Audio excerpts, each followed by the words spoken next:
start with the compensation. Chase Claypool comes over to the Bears, and we talked about it in our emergency podcast. The Steelers get the Bears' second-round draft pick, and some people think it was overpaying.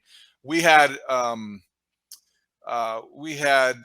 guest on the Mullen Haugh show, the host, Filipponi, on Thursday morning, and he did not paint a very positive picture of Chase Claypool, and it doesn't sound like the Steelers are going to miss him. I categorize that, and I'm not dismissing it, but I do think that you talk to football people, and they do paint a little bit different picture. There are some concerns that are obvious with Chase Claypool. He has some flamboyance issues. He has some things that you want to tighten up. Obviously, if you're can he be coachable, that kind of thing.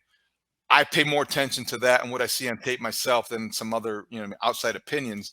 But Dan, how do you think you would describe how he's acclimated himself quickly into the ball and into the locker room with the Bears? It's been 2 days, right? So it's been a whirlwind for Chase Claypool, who said that his flight touched down at O'Hare at 7:45 a.m. on Wednesday. He was in the building by 10:30 and on the practice field a little bit after 1 o'clock. And so you understand that, again, this isn't fantasy football. You don't just grab a guy and plug him into your roster, and there's no human side to this. Chase Claypool has had to come across from Pittsburgh to Chicago, try to figure out where he's staying in the short term, try to figure out how he's getting to Hallis Hall every day, try to figure out where the meeting room is, try to figure out what the playbook looks like. And so there's a lot that's come with him trying to be out here. I can tell you that late on Thursday afternoon, he was working extra with Justin Fields, trying to get some timing down, trying to get some more understanding of this offense. We talked to the Bears assistant coaches on Thursday evening, and Omar Young is a assistant wide receivers coach here at Hallis Hall, who has basically been given the homework assignment this week of spending some extra time with Chase Claypool to teach him, the formations, the splits, the motions, all the things that come with Luke Getsy's version of this offense. And so there's a lot of homework that goes into getting a guy ready to play. Tyke Tolbert told us on Thursday evening that he sees a range of maybe 10 to 30 plays for Chase Claypool on Sunday. They're going to have a package in for him, and it really all depends on game flow and when and how the Bears get to the plays that Claypool will be involved in. So there is confirmation that he will have some role, a minimal role, and then they've got to figure out where it goes from there. This is going to be fascinating, right? Because it's November 3rd, and we talked about this the other day. There is not a lot of time left to get up to speed in an offense and produce it at a maximum level. And so it's going to be a grand experiment here to see how much Chase Claypool is able to contribute, right? And how quickly he can catch himself up so that he's able to contribute. It'll be really, really interesting to see where that heads. And I find it very interesting. Let's revisit what I was talking about at the beginning of the segment. Andrew Filipponi from 93.7 The Fan in Pittsburgh was the host that offered a very scathing review of Chase Claypool, the player with the Steelers, that was disappointing enough where a lot of fans felt he was expendable. They're not going to miss him. They love the fact the Bears gave up a second-round draft pick. They're excited about George Pickens, who, based on some early reviews, people are reserving his date in Canton because of his start, even though he's a second-round draft pick. A lot of people would have liked to see him in Chicago, but let's not get off track here. With Chase Claypool, I think changes of scenery often benefit athletes. For whatever reason, it wasn't working in Pittsburgh. You could point to the quarterback inconsistency that changed after his rookie breakout season. You could point to maybe his own irresponsibility and lack of focus at times that was evident on a very public stage. But Dan, what do you think about how the Bears were able to, and I guess why they were able to maybe overlook some of those obvious concerns that were, people outside because of their situation? Was it just desperation, or was there were there other reasons and contributing factors? I mean, this is made out of need. We had this conversation in the media room late this afternoon because, look, I think there are some that are setting way too high of expectations for what the Bears actually just acquired here, right? Like, you don't get superstar wide receivers with a year and a half left in their contract very often, right? And so I don't think this is Calvin Johnson coming over to join the Bears. This isn't Justin Jefferson. And so set your expectations accordingly. But as Jason Leeser of the Sun-Times pushed back on, he said, listen, we're just 3-4 weeks removed from the Bears going to Amir Smith-Marset in crunch time of football games, right?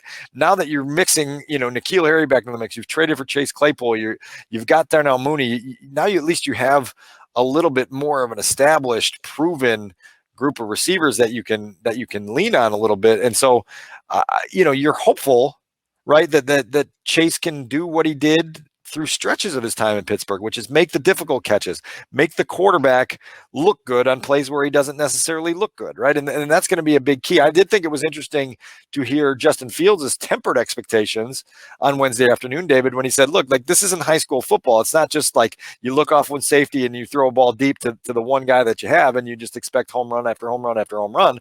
This is the NFL. I still got to go through my progressions. I still got to go through my reads. I got to figure out if he's reliable to be where he's supposed to be in this offense when he's supposed to be there. And so there's a huge process to that. And that's why I bring it up, because even receivers that join a team, in free agency, they talk about needing OTAs and minicamp and training camp just to get up to speed with their responsibilities and an understanding of the playbook. Again, it's November 3rd. You got 9 games left, and you're going to ask Chase Claypool to be somewhat of a savior for the receiving core. It's a big ask, and so the expectations need to be modest. Well, okay, I'll accept that. I think that you don't need him to be a savior, but you don't also want to overstate the complexity of football. It's still football, and Chase Claypool is an athlete. He can run, he can catch, and he's big and physical, and he's a target that is much easier to hit than somebody 5'10", 170. And so I'm glad that Justin Fields publicly is tempering expectations, because that's the appropriate response to this publicly. But he's got to be jacked, and everybody in that coaching office has got to be jacked. And I have to tell you, this is where I'll admit a weak spot. I like to look at things the way that Alan Williams describes and the way that Luke Getsy probably is feeling. I think if you're a coach, you feel like you got a guy who has had success as an NFL wide receiver, the way that Chase Claypool has proven he's capable of having, and you feel like you can get that out of him too, because you've seen it. It's not a matter of can he be an explosive player at the NFL level. The answer is yes. The trick as a coach, as an organization, is now how do we get him to do that? How do we put him in a position to be that guy? And that's the challenge. And certainly it's going to be a difficult one in the remaining 9 games, and maybe even in the next year and a half. But I would love that challenge if I'm Matt Eberflus, Luke Getsy, or whoever is coaching him, because I have seen it before. And that's why if you're looking at this through the prism of the Bears and through the Chicago lens, you're seeing potential impact player. If you're looking at it through the Pittsburgh lens, you're seeing troublemaker, see you later, good riddance. Well, that's okay. That's pro sports at their best and their worst.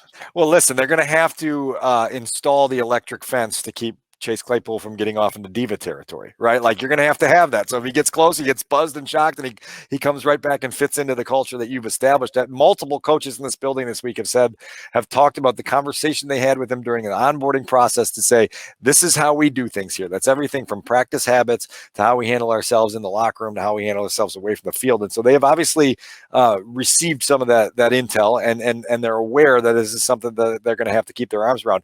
Also notable, David, that the Bears outbid the Green Bay Packers for Chase Claypool's service, right? And so I asked Luke Getsy on Thursday whether he had to send an apology text to Matt LaFleur for taking the guy that might have been able to help Aaron Rodgers get back on track with the Packers struggling the way they are. And he said, look, I didn't even realize the Packers were involved in those conversations. That's how in the dark I am. So he hasn't reached out to his buddy Matt LaFleur to apologize, and he probably owes him one. But I thought that was interesting, because obviously that's a divisional move there that I have a feeling the folks in Green Bay don't love that they were actionless at the trade deadline.